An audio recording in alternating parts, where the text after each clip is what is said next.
Good day and welcome to another video dito sa Scobili, Philippines. Ngayon, mag-test drive tayo para sa dadalhin na unit sa client. Let's go! Alright, so ito ang i-drive test natin ngayon. I-drive test natin dahil nire-ready natin para sa isang client.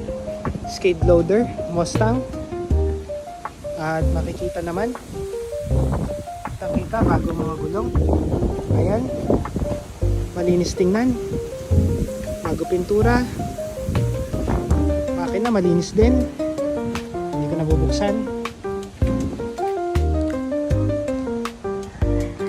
At ito naman yung kabila.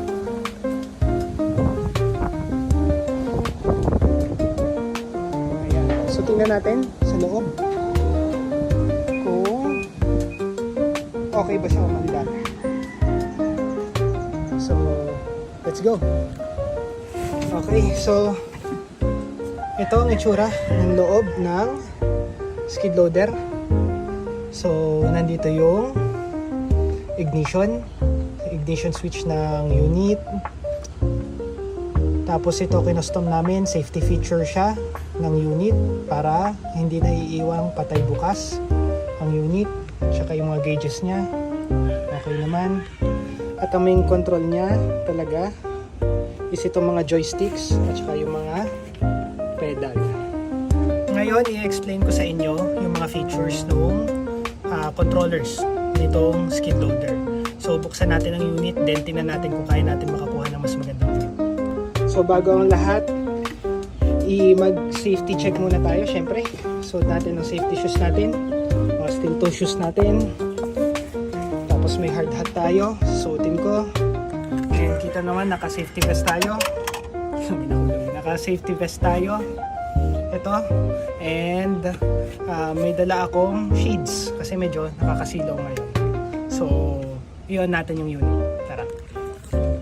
Ngayon, ibaba muna natin yung safety feature skid loader, yung parang seatbelt sa roller coaster. And iyon natin ang unit ngayon.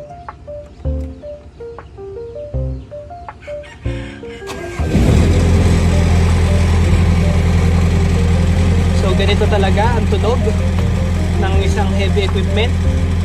Malakas talaga siya. And ngayon, naka-off pa yung mga safety natin. Buksan natin para safe tayo habang nag-ooperate. So ngayon, itong joysticks natin ang nagko-control ng atras abante ng unit natin. Okay? And papakita ko sa inyo mamaya kung anong itsura kapag inaatras sa bante ng skid loader. Ito namang mga pedals ang nagko-control ng tilt at saka bucket. So left side is nagko-control sa lift cylinder ng bucket. So kapag inapakon ko siya paharap, bumababa siya. Ayan, kapag paatras naman ang apa ko, maangat. Ayan. And ito namang bucket cylinder dito sa right side na pedal. So kapag paharap ang apa ko, maguhos siya o pababa. Kapag paatras naman ang apa ko, pag ganun, paatras din yung bucket. Yun ang control ng cylinder ng skid loader. Simulan na natin ang pag-test drive ng unit. Umpisahan natin sa lift. Okay naman. And yung bucket, ayos din naman. Gumagana ang tilt ng bucket.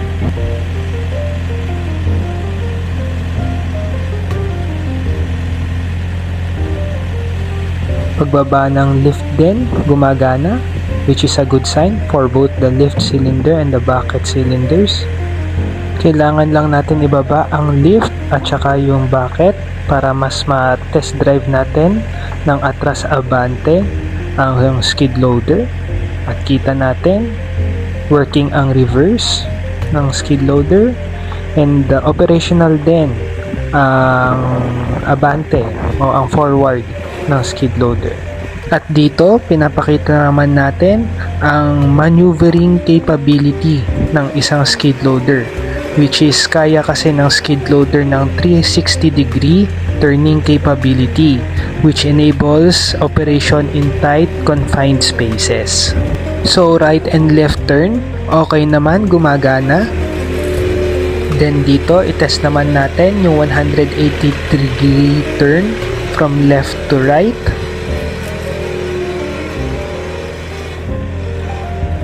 And then ngayon naman, 180 degree turn naman from right to left. So nakita natin sa 180 degree test na operational and kaya ng skid loader natin in both right and left sides magmaneuver. That concludes our test drive, and ang unit natin ay ready na for hard labor work para sa client natin. That's all for today, and follow us for more engine and heavy equipment content. See you on the next video.